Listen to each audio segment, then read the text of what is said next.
18 February आप सबका स्वागत और धन्यवाद।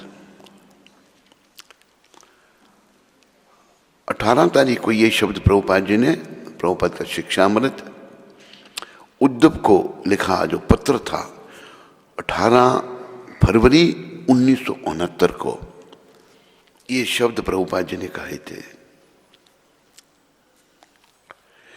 भगवान की सृष्टि में स्त्री पुरुष दोनों हैं, यहां तक कि वैकुंठ में भी, और इसके पीछे कारण है, इसका उद्देश्य है कि स्त्री और पुरुष दोनों मिलें और संभोग के लिए नहीं अपितु भगवान के गुणगान के लिए।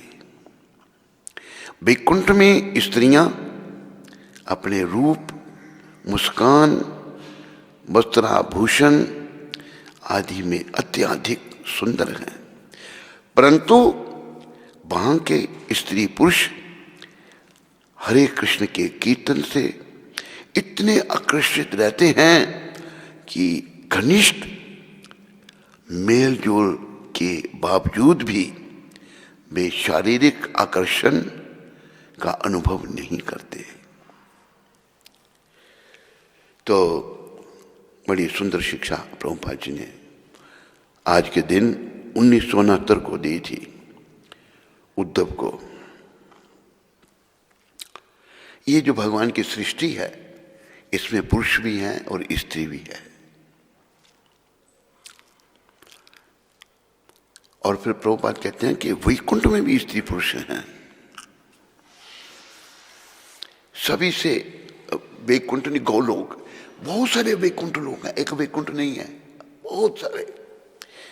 थोड़ा सा बता दो कितने वैकुंठ हैं। पहले ये बताऊं मैं आपको प्रभुपाद कृपा से कि ये भौतिक लोक कितने हैं, भौतिक ब्रह्मांड कितने हैं। एक बोरा राई, सरसों, मस्टर्ड सीड्स, बोरा भर दो राई का। कोई गिन सकता है कि कितनी राई के दाने हैं? बोलो। इतने भौतिक लोग हैं, इतने भौतिक जगत हैं, भौतिक ब्रह्मांड हैं। अच्छा, अभी आध्यात्मिक जगत कितने हैं? 4 हिस्से, 3/4 आध्यात्मिक जगत है, 1/4 भौतिक लोग हैं। भौतिक लोग जो 1/4 हैं, आध्यात्मिक जगत की तुलना में इनके भी गिनती नहीं हो सकती। आध्यात्मिक जो लोग हैं उनकी गिनती कैसे हो सकेगी? नहीं हो सकती। इसलिए भगवान श्री कृष्ण को कहा है अनंत कोटि ब्रह्मांड नायक। अनंत कोटि ब्रह्मांडों के वो मालिक हैं, नायक मालिक वही है। तो हम भी उन्हीं के हैं, जैसे कई बार कहते हैं हम भी भगवान के ही हैं, लेकिन हम ऐसे जीव हैं जो भगवान के चरणों में अपराधी हैं। अपराध क्या? अपराध ये है, प्रभुपाद जी ने बताया है कि हमारा स्वभाव सुखी रहना है, लेकिन हमें एक आंशिक स्वतंत्रता है, थोड़ी स्वतंत्रता। हम उस थोड़ी सी स्वतंत्रता का दुरुपयोग करते हैं और भगवान से अलग रह के सुख भोगना चाहते हैं। भगवान इतने दयालु हैं, किसी से जबरदस्ती नहीं करते। देखो, हम उन्हीं के हैं पर हम उनसे लग रह के सुख भोगना चाहते हैं। अच्छा, तुम्हारी इच्छा, जाओ मृत्यु लोक में जाओ।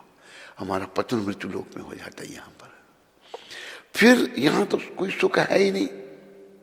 यहां कोई सुख है? बोलो। यहां तो दुख ही दुख है। इसलिए कहा है भगवान की दया।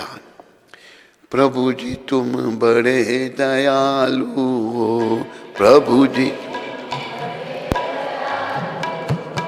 कृष्ण तुम बड़े कृपालु हो।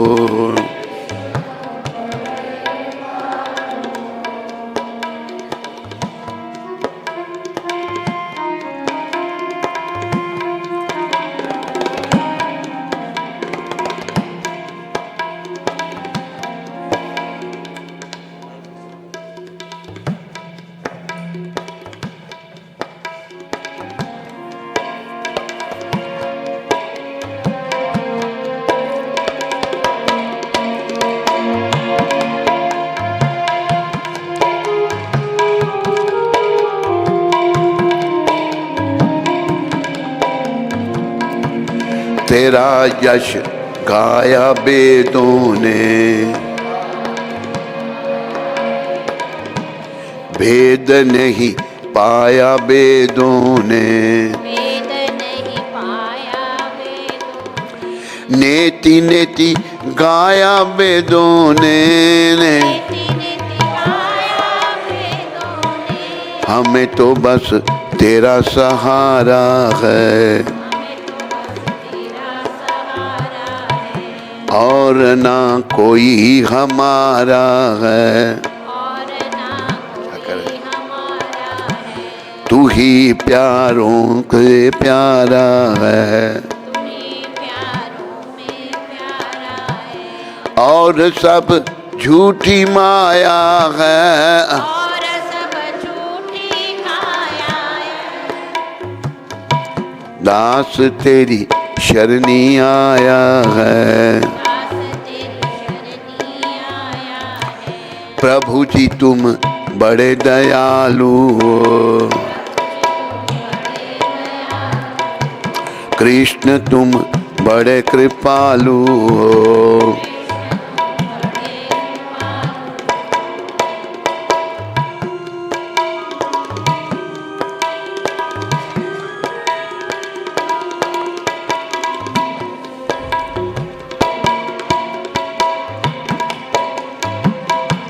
भक्ति का दान मिले भगवान, भक्ति का दान मिले भगवान, भक्ति का दान मिले भगवान, सुबह और शाम मिले भगवान। सारे बोलो, मिले भगवान, तुम्हारा नाम मिले भगवान, तुम्हारा नाम मिले भगवान, हमारी भूल भुला देना, हमारी भूल भुला देना, 84 लाख मिटा देना, 84 लाख मिटा देना, भक्ति का रंग चढ़ा देना, भक्ति का रंग चढ़ा देना, भिखारी द्वारे आए हैं, भिखारी द्वारे आए हैं, कर्म चक्कर से आए हैं, कर्म चक्कर से आए हैं, जगत से हम घबराए हैं, जगत से हम घबराए हैं, प्रभु जी तुम बड़े दयालु हो, कृष्ण तुम बड़े कृपालु हो।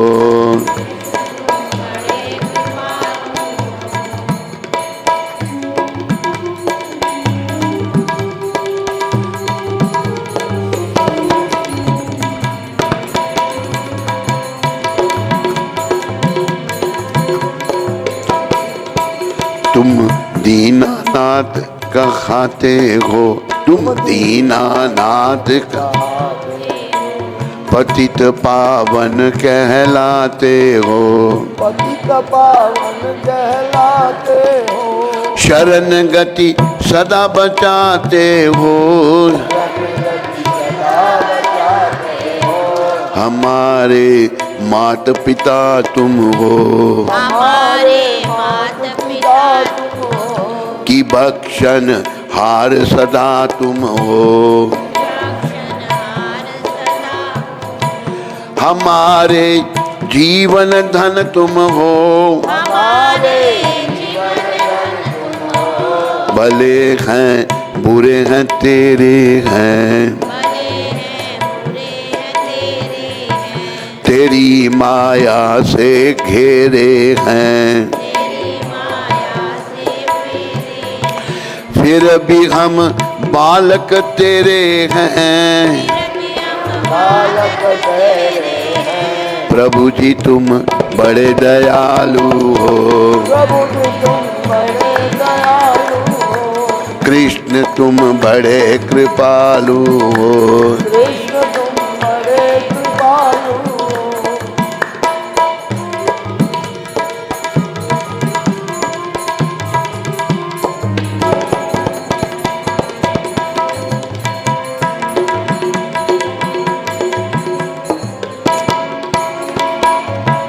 लगी मुझे बड़ी बेयादी है, न पूजा पाठ समाधि है, ना पूजा पाठ समाधि है, तेरे बिन सब बर्बादी है। तेरे बिन सब बर्बादी है। मैं पापी भक्षण हारे तुम, मैं पापी बख्शनहारे तुम। सभी के प्राण प्यारे तुम। सभी के प्राण प्यारे, मेरी किश्ती के किनारे तुम, मेरी कश्ती के किनारे तुम। दिखा दो दर्शन आ जाओ, दिखा दो दर्शन आया तुम। मेरी बिगड़ी को बना जाओ, मेरी बिगड़ी को बना जाओ। जगत के फंद छुड़ा जाओ। जगत के बंद छुड़ा जाओ। प्रभु जी तुम बड़े दयालु हो, कृष्ण तुम बड़े कृपालु हो। कृष्ण तुम बड़े कृपालु हो।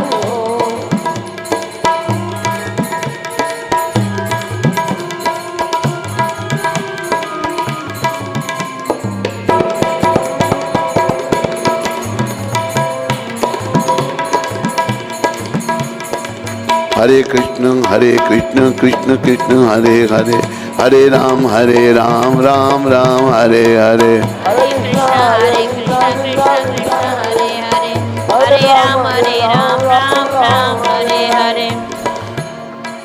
हरे कृष्ण कृष्ण कृष्ण हरे हरे, हरे राम राम राम हरे हरे। हरे कृष्ण कृष्ण कृष्ण हरे हरे, हरे राम राम राम हरे हरे। हरे कृष्ण कृष्ण कृष्ण हरे हरे, हरे राम राम राम हरे हरे। हरे कृष्ण कृष्ण कृष्ण कृष्ण हरे हरे, हरे राम राम राम हरे हरे। देखो महापुरुष प्रभुपाद जी, महाभागवत वैष्णव समझाते हैं, क्या समझाते हैं कि भगवान पृथ्वी पर अवतरित होते हैं अपना दिव्य धाम छोड़ करके। यहां तो सब प्रपंच है, सब बेकार है। किस लिए? यहां भगवान मनोहारी लीलाएं करते हैं ताकि हम उनकी लीलाओं की ओर आकर्षित हों और इस संसार से हमारा मन हट जाए, संसार से हमारा मन हट जाए और श्री कृष्ण के चरणों में हमारा मन लग जाए। याद रखो, ये जीवन का उद्देश्य है। जैसे मीरा भाई ने कहा है ना, मेरो तो गिरधर गोपाल दूसरो न कोई, जाके सर पे मोर मुकुट मेरो पति सोई। हमारा मन ऐसे शुद्ध भक्तों की कृपा से गिरधर गोपाल के चरणों में लग जाए। तो गिरधर गोपाल जब पृथ्वी पर आते हैं, बालपन से ही लीलाएं शुरू कर देते हैं। वो क्यों? भगवान की जो लीलाएं, कुछ भी कार्यकलाप जो हैं, वो लीलाएं दिव्य हैं, दिव्य दिव्य अति दिव्य।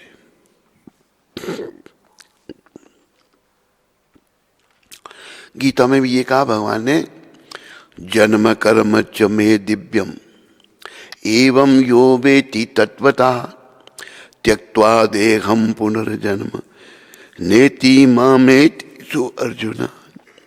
ये जो दिव्य लीलाएं भगवान की हैं, इनको अगर हम समझते हैं ना, तो भगवान क्या कह रहे हैं, त्यक्त्वा देहम, शरीर छोड़ने के बाद पुनर्जन्म नेति, फिर जन्म नहीं होगा।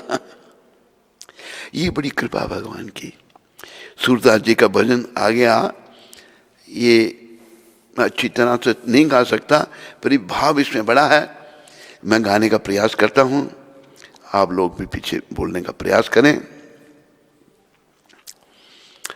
भगवान की बहुत सारी लीलाएं हैं। एक लीला थी भगवान की माखन चोरी। माखन चोरी, माखन क्यों चुराते थे भगवान? घर में तो उनके गायें नहीं थी ना, हैं? अरे 9 लाख गायें थी, दूध देने की कमी होगी कुछ? बोलो, मक्खन की कमी होगी?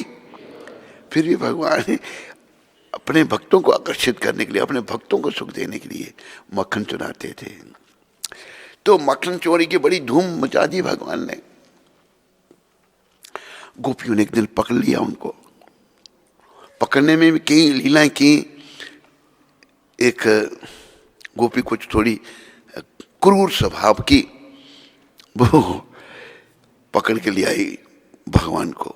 चल मैं तेरी माँ के पास ले जाती हूँ, बाजू नहीं छोड़े।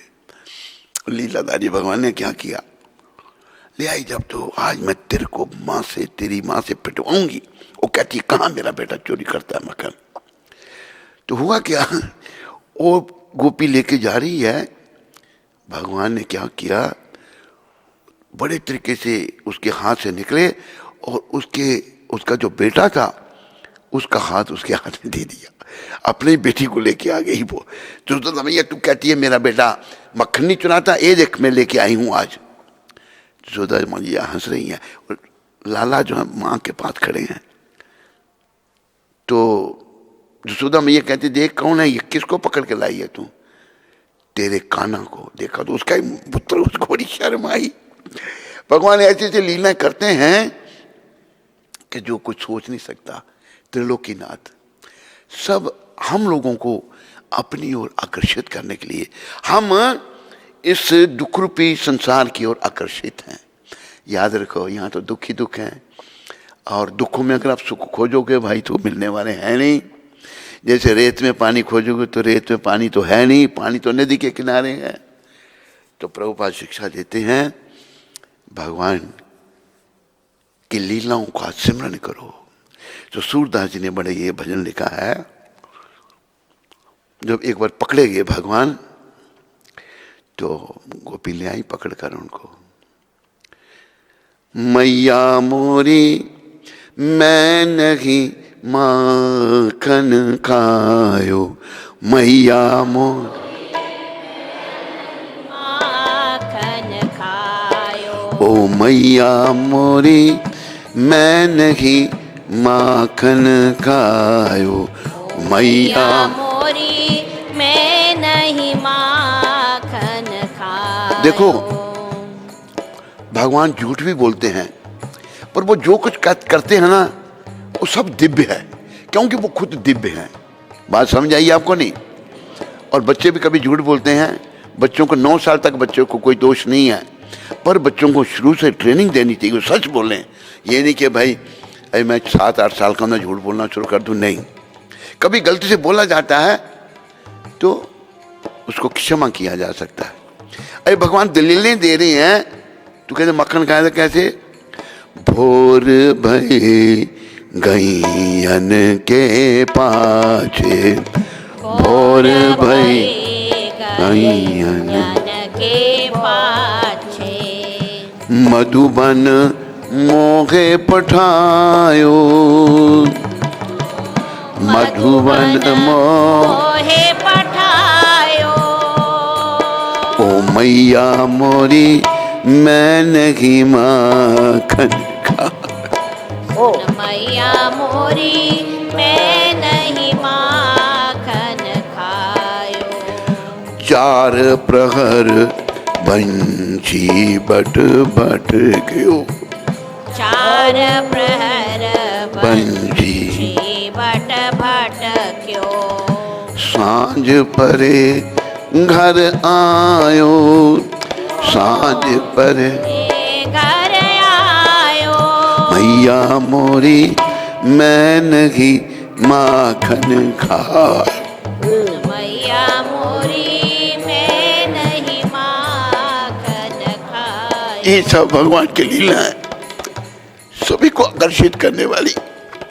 धन्य है यशोदा मैया, धन्य है ब्रजवासी, धन्य है नंद बाबा, जिन्होंने भगवान की लीलाओं का आनंद लिया। अभी क्या आगे क्या कह रहे हैं भगवान,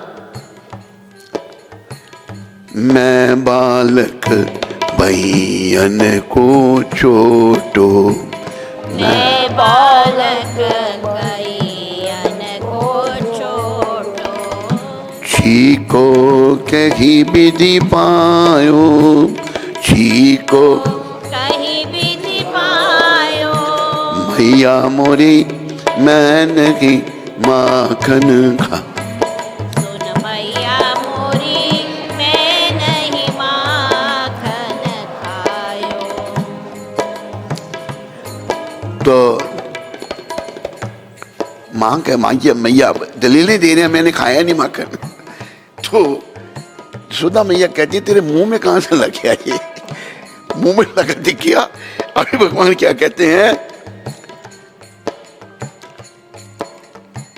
ग्वाल बाल सब बैर पड़े हैं, ग्वाल बाल सब पैर पड़े हैं, बरबस मुख लिपटायो, बरबस मुखली पटायो, ओ मैया मोरी मैं नहीं माखन खायो, मैया मोरी मैं नहीं माखन खायो।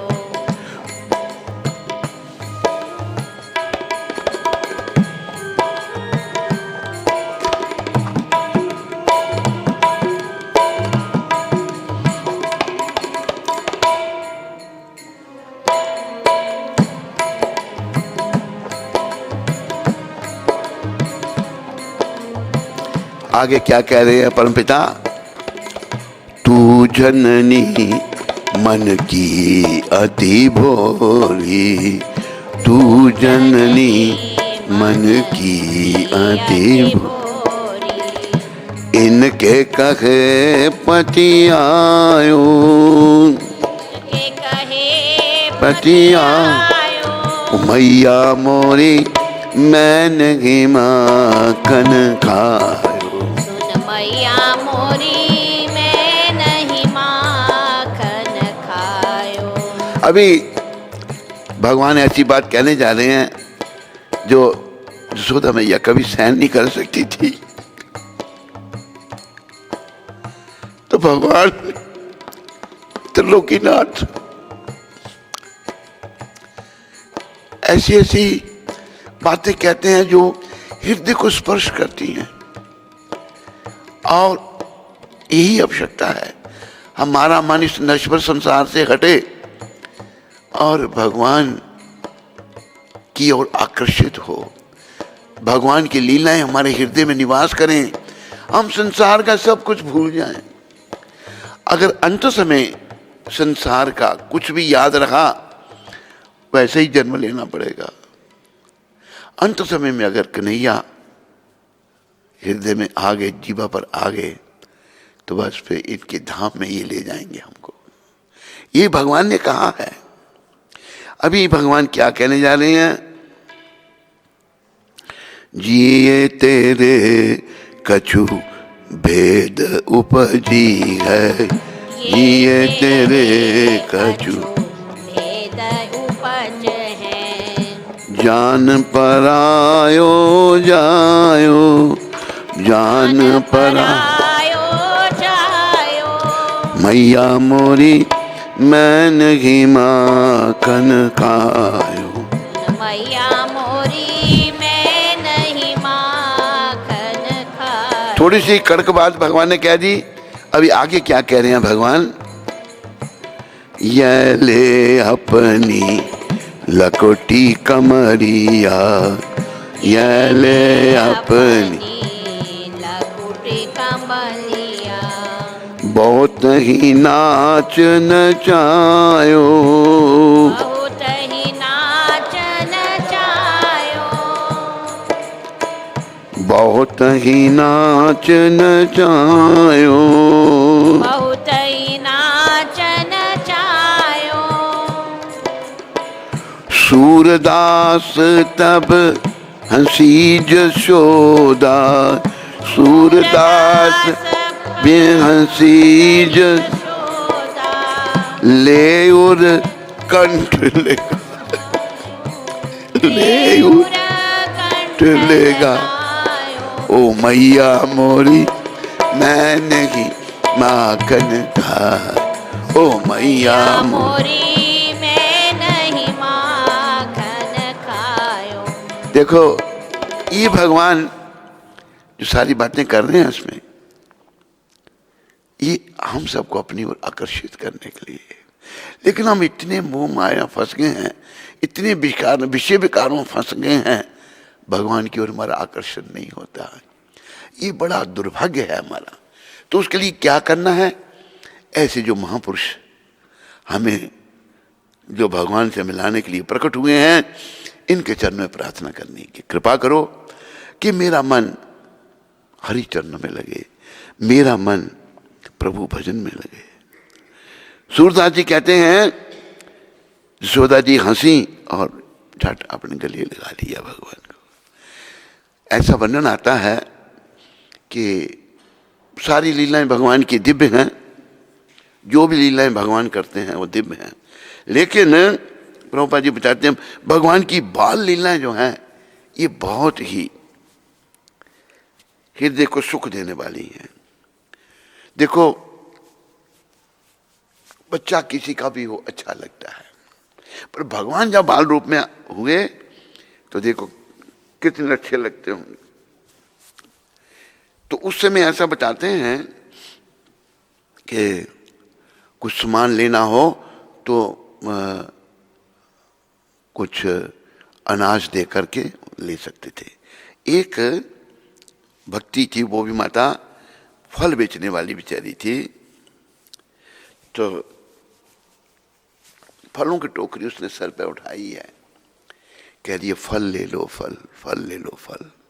तो भगवान उस पर कृपा करने के लिए घर में गए, कुछ थोड़ी से वो चावल के दाने या धान के दाने कुछ ले आए, छोटे से हाथ में उठाकर लेके आए, भाई मुझे फल दो। वो माता बेचारी बड़ी भक्ति, भगवान के दर्शन करके प्रसन्न हो गई। वो उसने 2-4 दाने लिए अपने टोकरी में रख दिए, और जितने फल भगवान उठा सकते थे 4-6 आम संतरा सेब सब दे दिए, भगवान ने सब उठा लिए। गरीबी नहीं है बेचारी वो, लेकिन भगवान को कहा गरीब नवाज, गरीबों का ध्यान करने वाले। उसने बड़ी प्रसन्न हुई, चलो कोई पैसे नहीं आज मिले कोई बात नहीं। उठा के जब टोकरी घर में आई वो, तो टोकरी भारी हो गई। सोचने लगी भाई मैं फल तो दे दिए थे उस बच्चे को, इसमें क्या देखा, टोकरी नीचे उतारी, उसमें हीरे जवाहरात पन्ने मोती भर गए। भगवान ने कितनी भाव से फल दिए, भगवान ने दुनिया की दौलत उस माता को दे दी। तो भगवान ऐसी दिव्य लीलाएं करते हैं ताकि हम उन्हीं के हैं, हम भाई संसार के नहीं हैं। ये संसार कारागार है। इस संसार को कृष्ण भगवान ने गीता में क्या कहा है, मामोपेत्या पुनर्जन्म दुखालयम शाश्वतम। जो जन्म है उसकी मृत्यु होगी, और ये दुखों का घर है। भगवान से बड़ी कोई अथॉरिटी नहीं है, लेकिन हम इतने खोए हुए हैं, भगवान की तरफ मुड़ते ही नहीं, आते ही नहीं। भगवान फिर ऐसे महात्माओं को, प्रभुपाद जी जैसे संतों को भेज देते हैं कि वो दिव्य कथाएं अपने दिव्य मुखारबिंद से सुना करके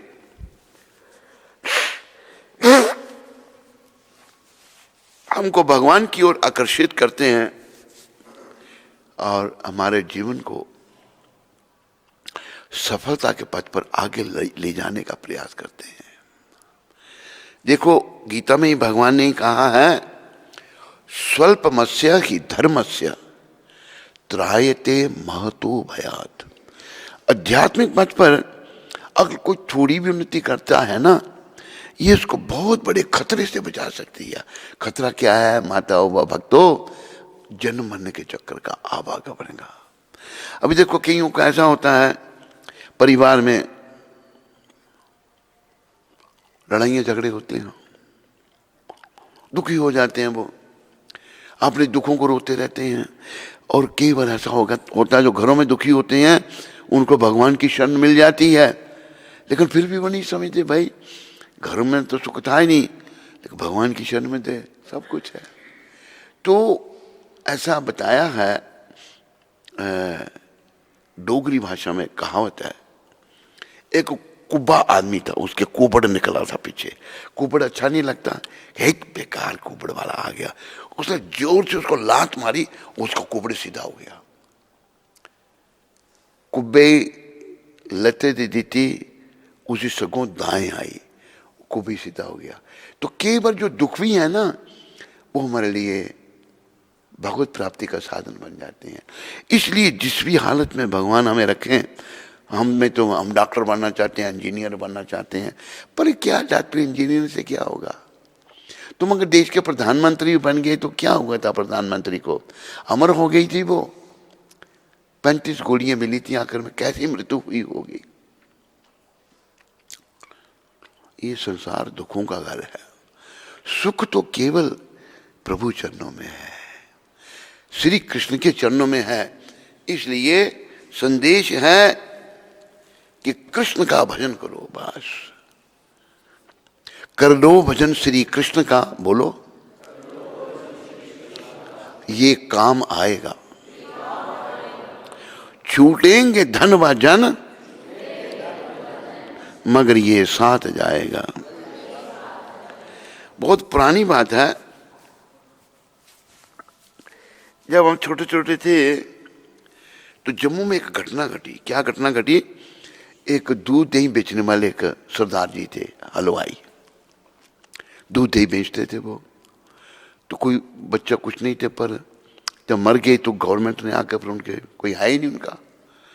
तो घर की तलाशी हुई तो उनकी अलमारी में से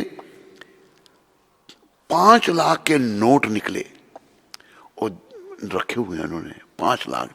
कहते कुछ नोटों को दीमक खा गई थी और कुछ नोट ठीक थे। कितनी मोह माया है, नोट जोड़ के रखे हैं, ना काम में किसी को ना दिए, ना अपने उपयोग में लाए। तो हमको नोटों से बड़ा प्रेम है।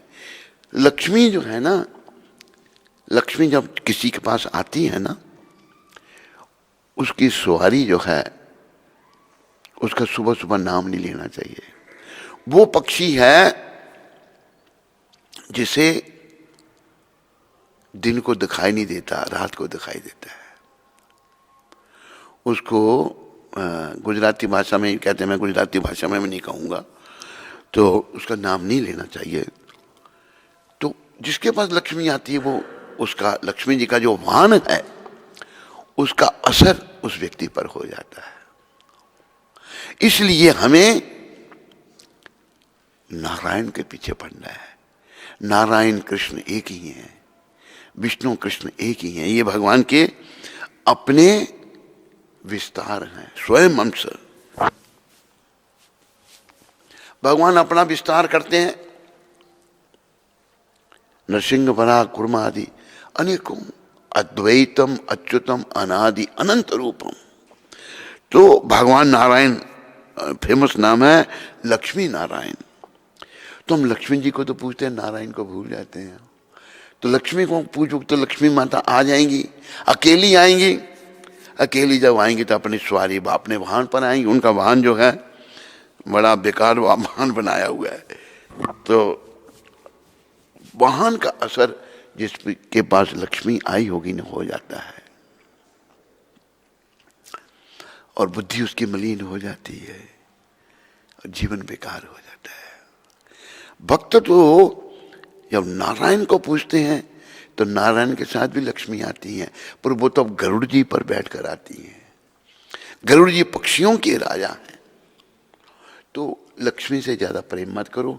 जिनका नोट जमा कर रहे हैं, भाई तेरे नोट किसी काम आने वाले नहीं हैं। हो सकता है तू छोड़ के चला जाएगा और पीछे से दूसरे उड़ाएंगे उनको, है? वो है ना वो भजन, जोड़ जोड़ भर लिए खजाने, फिर भी तृष्णा अड़ी रही, धरे रहे सब रंगले बंगले, खाली बारह दरी रही। धन के पीछे मत पड़ो, अरे भगवान के पीछे पड़ो और उनकी भक्ति करो और उनकी प्राप्ति का प्रयास करो। ये मौका बार बार नहीं मिलेगा। तो भगवान बड़ी दया में है, लेकिन हम क्रूर हैं, हम दयालु नहीं हैं। हम अपने शत्रु खुद ही बने हुए हैं। हमने अपना मित्र बनना है। मित्र कैसे बनेंगे? जब हम कृष्ण भक्त बन जाएंगे। क्रूर कब? जब हम भगवान की ठगनी माया के पीछे पड़े रहेंगे। माया के पीछे नहीं पड़ना, मायापति के पीछे पड़ना है। एक और उदाहरण प्रभुपाद जी ने दिया है कि छाया, परछाई, देखो हाथ मेरा नीचे परछाई है, कुछ सच्चाई है तो परछाई है, हाथ हट जाएगा तो परछाई नहीं है। तो ये जो भौतिक जगत है ये आध्यात्मिक जगत की परछाई है। सच्चा जगत है आध्यात्मिक जगत, वैकुंठ लोक। यहां जीवन नश्वर है, वैकुंठ लोक में जीवन शाश्वत है। तो परछाई की एक और बात प्रभुपाद ने कही है, अगर कोई परछाई को पकड़ना चाहे तो पकड़ सकता है उसको, वो दूर दूर भागेगी। पर अगर आप परछाई को छोड़ करके भगवान की ओर जाओगे तो फिर क्या होगा? हैं? परछाई पीछे भी जाएगी। इसी प्रकार भगवान के पीछे जाओ। देखो प्रभुपाद जी हमारे भगवान के पीछे थे, दुनिया भर की दौलत उनको दे दी। एक बात मुझे याद आई प्रभुपाद जी की बम्बई की, ये 1975 की बात है। तो उस समय, अब कितने बहुत साल हो गए, 1975 अभी, उसमें पैसे की वैल्यू भी बहुत थी। तो हमारा गुरु भाई,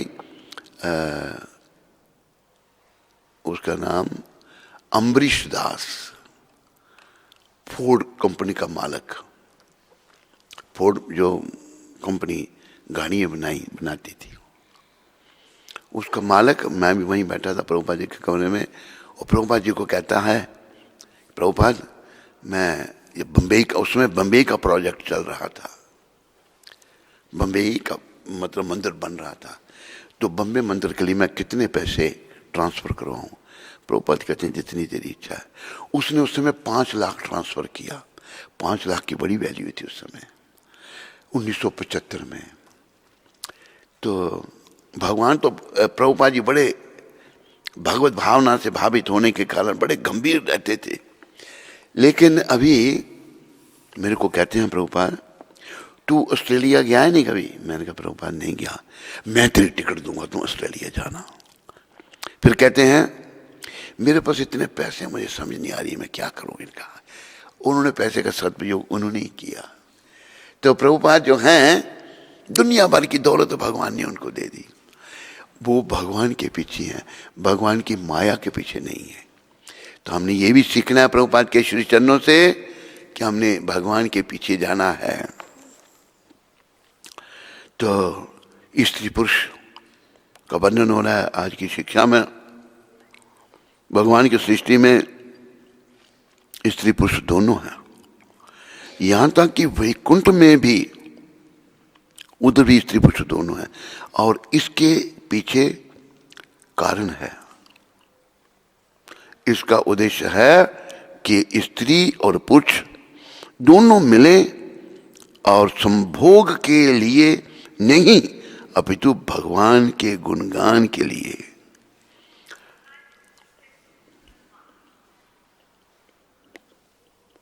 कौन है? जगदीश तेरा बोल रहा है, बंद करके रखो उसको। तो पति पत्नी मिलके भगवान का गुणगान करें। जगदीश जो है, इसकी पत्नी भक्ति में लगी बड़े समय से। उसको एक चमत्कार भी हुआ था। चमत्कार, बैठी है, आई है नहीं तेरी पत्नी? आई नहीं आई? अच्छा, उसको क्या चमत्कार हुआ था? किसी ने कागज में लिपेटा हुआ कुछ दिया, कहते हैं ये देख लो अगर आपके काम का है। उसमें से क्या निकला? कोई अनजाना व्यक्ति, वो मेरा फोटो था, पता है आपको, याद है? फोटो भाई किसने उनको दिया? भाई ये भक्त है। तो बड़ी प्रभावित हुई, तब से वो लगी हुई भक्ति में। जगदीश जी जो हैं ये थोड़े ढीले थे, लेकिन अभी अपनी पत्नी की कृपा से ये भी लग गए भक्ति में, नियम से आते हैं। तो स्त्री पुरुष मिलकर, ये नहीं कि भोग विलास करें हम, नहीं, अभी तो भगवान के गुणगान करें, भगवान के गुणगान करें, भगवान की लीलाओं का श्रवण करें, हरि कीर्तन करें, हरि चर्चा करें। ये प्रभुपाद बता रहे हैं स्त्री पुरुष। बैकुंठ में भी स्त्रियां अपने रूप, मुस्कान, वस्त्राभूषण आदि में अत्यधिक सुंदर है, बैकुंठ की स्त्रियां। परंतु वहां की स्त्री पुरुष हरे कृष्ण के कीर्तन से इतनी आकर्षित रहते हैं कि घनिष्ठ मेल जोल के बावजूद भी वे शारीरिक आकर्षण का अनुभव नहीं करते। आध्यात्मिक जगत में भक्ति है, सब नाम जप रहे हैं, कीर्तन कर रहे हैं, शारीरिक आकर्षण नहीं है। याद रखो, आध्यात्मिक जगत जो है ना, वहां आनंद ही आनंद है। आनंदमया अभ्यासात केवल आनंद। हमारा स्वभाव बना हुआ है, लेकिन हम अपने अपराध के कारण गिर गए हैं, यहाँ आ गए हैं। यहाँ आनंद ढूंढ रहे हैं। पुरुष स्त्री में ढूंढ रहा है, स्त्री पुरुष में ढूंढ रही है, कहीं आनंद नहीं। जैसे कहा था मैंने, खाली जो धान की भूसी जो है, प्रभुपाद ने कहा धान तो निकल चुका है, उसको पटकने से क्या निकलेगा? कुछ नहीं निकलेगा। एक धान की भूसी को खाली पटकने से चावल का दाना नहीं मिलेगा, और चावल के दाने तो निकल चुके हैं। इसलिए इस संसार में सुखों की खोज करना ऐसे है जैसे धान की भूसी को पटकना जमीन में बार बार। इस संसार में सुख नहीं है। और प्रभुपाद कृपा से ये मौका है सबके लिए कि गौलोक धाम जाने के लिए, बैकुंठ जाने के लिए हम लोग प्रयास करें, लग जाए, प्रयास करें। और इस मार्ग में अगर थोड़ी बहुत भी उन्नति हुई, कई बार ऐसा देखा गया है, इस मार्ग में थोड़ी उन्नति होने पर भी वो बहुत बड़े खतरे से जीव को बचा लेती है। हरे कृष्णा।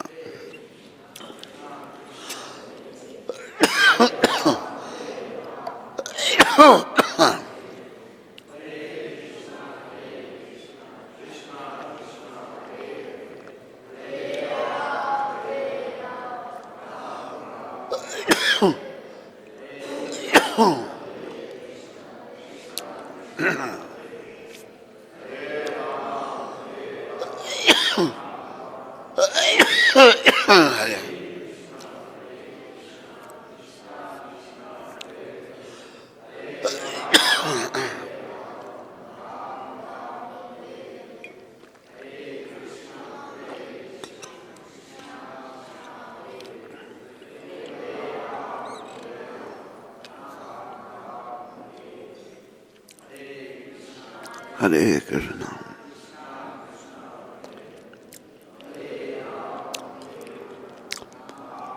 आध्यात्मिक जगत में कोई स्त्री पुरुष का आकर्षण नहीं है। वहां आकर्षण के केंद्र केवल भगवान श्री कृष्ण है। इसलिए यहां जो आकर्षण है हमारा बना हुआ, इसको समाप्त करो, भगवान की ओर मुड़ो और अपने भविष्य को उज्जवल बनाओ। आओ आज राम कथा करने का प्रयास करते हैं। पहले राम भक्त जो हैं